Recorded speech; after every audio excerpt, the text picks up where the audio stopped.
Assalamualaikum warahmatullahi wabarakatuh. Bismillahirrahmanirrahim. Alhamdulillahi rabbil alamin. Allahumma salli ala Muhammad wa ala alihi wa sahbihi ajma'in.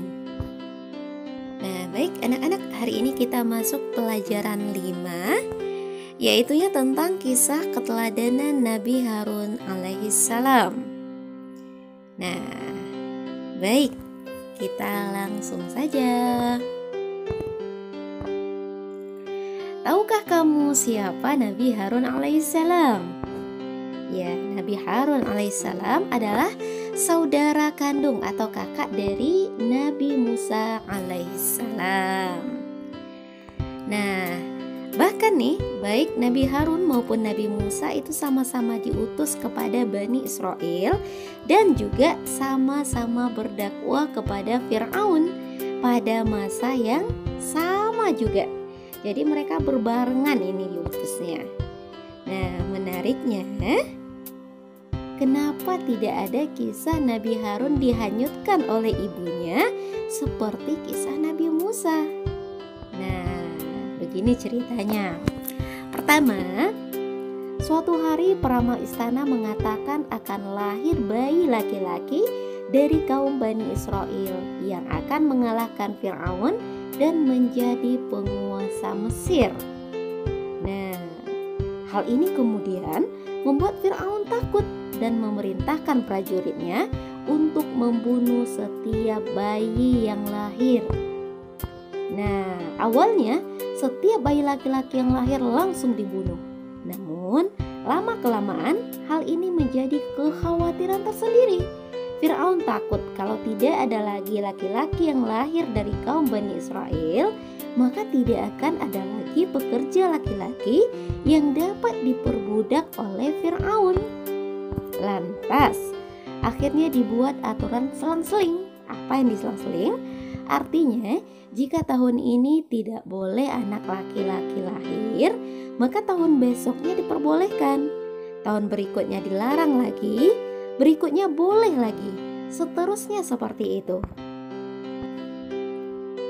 Sehingga dengan begitu, Nabi Harun alaihissalam lahir saat aturan membolehkan kelahiran anak laki-laki. Sedangkan Nabi Musa dilahirkan pada saat ada larangan lahirnya anak laki-laki dari kaum Bani Israel. Makanya Nabi Harun alaihissalam tidak perlu dihanyutkan oleh ibunda Yokabat, berbeda dengan Nabi Musa alaihissalam. Nah, lantas kapan Nabi Harun alaihissalam diangkat menjadi seorang nabi? Yap, ketika Nabi Musa diangkat sebagai nabi, Allah Subhanahu wa Ta'ala memerintahkan Nabi Musa untuk pergi menemui Fir'aun dan memberikan dakwah padanya. Maka Nabi Musa pun menyangkutinya.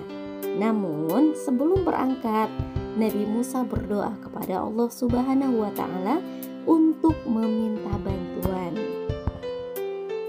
Berkata Musa, "Ya Tuhanku, lapangkanlah untukku dadaku dan mudahkanlah untukku urusanku dan lepaskanlah kekakuan dari lidahku, supaya mereka mengerti perkataanku, dan jadikanlah untukku seorang pembantu dari keluargaku, yaitu Harun, saudaraku. Teguhkanlah dengan dia kekuatanku, dan jadikanlah dia sekutu dalam urusanku, supaya kami banyak bertasbih kepada Engkau dan banyak mengingat Engkau. Sesungguhnya Engkau adalah Maha melihat keadaan kami." Quran Surah Toha ayat 25 sampai dengan 35.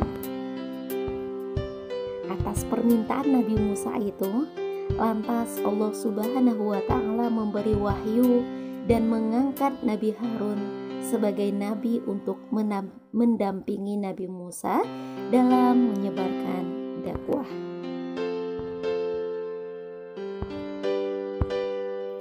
Dengan adanya Harun sebagai rekan Nabi Musa, membuat beban Nabi Musa menjadi lebih ringan dalam berdakwah. Dipilihnya Nabi Harun oleh Nabi Musa bukan tanpa sebab. Nabi Harun dikenal karena kecakapannya dalam berbicara. Nabi Musa pun mengakui sendiri kelebihan yang dimiliki oleh saudaranya tersebut. Nabi Harun memang diberi anugerah oleh Allah Subhanahu wa Ta'ala berupa kefasihan dalam berbicara. Dikatakan bahwa cara berbicara yang dimiliki Nabi Harun sangat lembut, tenang, dan mudah dipahami. Nabi Harun amat pandai menata setiap perkataannya sehingga membuat banyak orang senang berbicara dengan beliau. Selain itu, Nabi Harun juga diketahui memiliki pendirian yang sangat kuat dan tegas. Dengan kelebihan yang dimiliki oleh Nabi Harun, membuatnya ditetapkan sebagai juru bicara Nabi Musa alaihissalam. Kemudian, dengan perlindungan Allah Subhanahu wa Ta'ala, kedua saudara itu pun berangkat untuk menyebarkan ajaran agama Islam kepada kaumnya dan kepada Fir'aun. Nabi Harun pun terus mendampingi dan membantu saudaranya Musa dalam berdakwah, termasuk ketika terjadi penenggelaman Fir'aun di tengah Laut Merah. Nah, setelah Fir'aun ditenggelamkan, tibalah masanya. Pada suatu hari, Nabi Musa harus berdiam diri di sebuah bukit yang bernama Bukit Tursina selama 40 hari untuk menerima wahyu berupa kitab Taurat dari Allah Subhanahu wa Ta'ala. Disinilah perjuangan dakwah Nabi Harun alaihissalam diuji.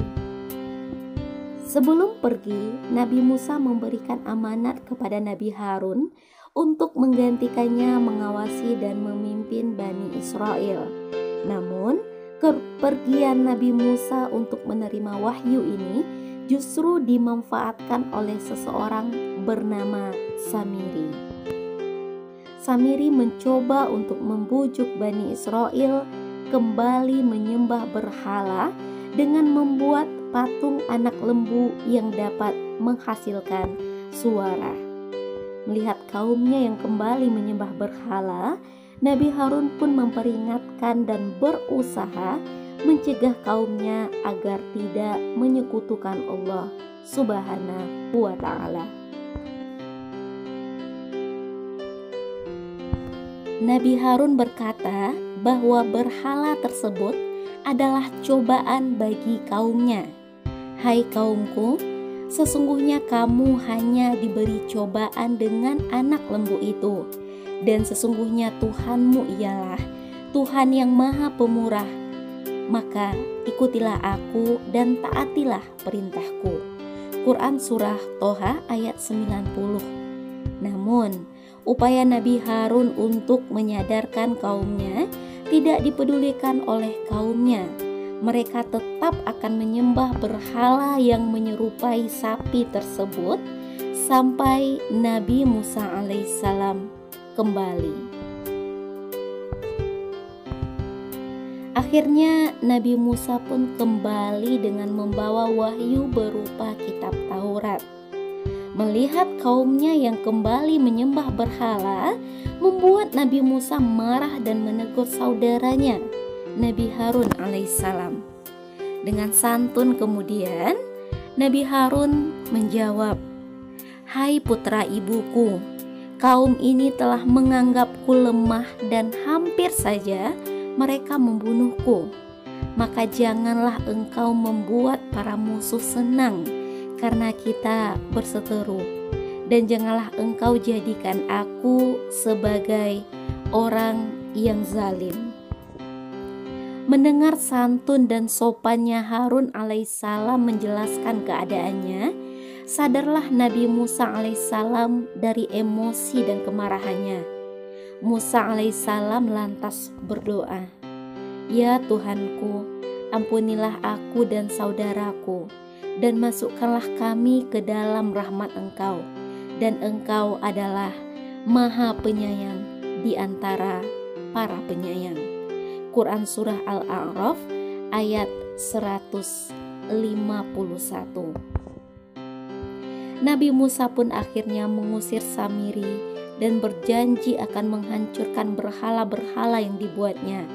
Bahkan berhala itu akan dihanyutkan ke dalam laut. Masya Allah, Ananda, bukankah berkata santun dan sopan memang lebih baik dan enak untuk didengar? Yuk kita biasakan berkata-kata santun kapan dan dimanapun kita berada. Nah, baik, sampai di sini.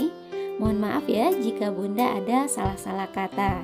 Dan akhirnya hanya Allah lah yang maha mengetahui segalanya. Subhanaka Allahumma wa bihamdika asyhadu an la ilaha illa anta astaghfiruka wa atubu ilaik. Assalamualaikum warahmatullahi wabarakatuh.